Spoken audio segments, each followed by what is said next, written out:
আসসালামু আলাইকুম। এমপিওভুক্ত শিক্ষা প্রতিষ্ঠানে শিক্ষকদের বেতন এবং বোনাসের একদম তাজা একটি আপডেট নিয়ে আপনাদের সামনে হাজির হয়েছি।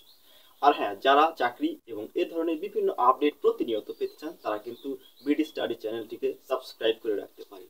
আর যদি আপনার ভিডিওটি দেখার প্রয়োজন না থাকে অবশ্যই আপনি স্কিপ করতে পারেন। তো চলুন আমরা মূল আলোচনায় চলে যাই। অন্তর্বর্তীকালীন সরকার এমপিওভুক্ত শিক্ষকদের বেতন এবং বোনাসটি কিন্তু দেওয়ার জন্য অনেক বেশি আন্তরিক। যদিও আপনারা অনেকেই অধৈর্য হয়ে গিয়েছেন, কিন্তু সরকার কিন্তু চরম আন্তরিকতার সঙ্গে চেষ্টা করে যাচ্ছে। তার কারণ হচ্ছে সরকার তার নিজস্ব একটা ভাবমূর্তির মধ্যে কিন্তু রয়েছে, শিক্ষকদের বোনাস ঈদের আগে পাবে না এটি কোনো কথা হতে পারে না। গত শনিবার পর্যন্ত তারা কিন্তু এই বেতন এবং বোনাস সংক্রান্ত যারা দপ্তরে যারা দায়িত্বরত রয়েছেন, শনিবার ছুটির দিন হওয়া সত্ত্বেও তারা কিন্তু অফিস করেছেন এবং আগামীতেও যদি প্রয়োজন হয় তারা কিন্তু ছুটির দিনেও অফিস করবে।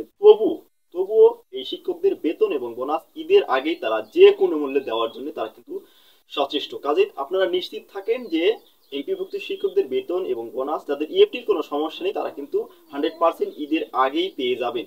এবং আজই স্কুল পর্যায়ের 2,79,500 জন, আমি আবারও বলছি, স্কুল পর্যায়ের 2,79,500 জন শিক্ষকের ইএফটি বেতন বোনাস হয়ে যাবে এবং কলেজ পর্যায়ের 28,500 জন শিক্ষকের বেতন আজই কিন্তু হয়ে যাবে এবং বাকি যারা রয়েছেন তারা হয়তো 27 তারিখের মধ্যে সবাই কিন্তু পেয়ে যাবেন। তবে একটি বিষয় আছে, যাদের কার্ড আছে তাদের কিন্তু সমস্যা নেই, কার্ড দিয়ে যে কোনো টাইমে কিন্তু আপনারা টাকাটি তুলতে পারবেন।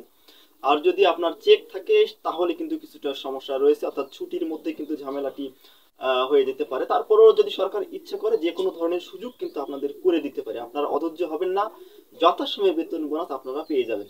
ধন্যবাদ।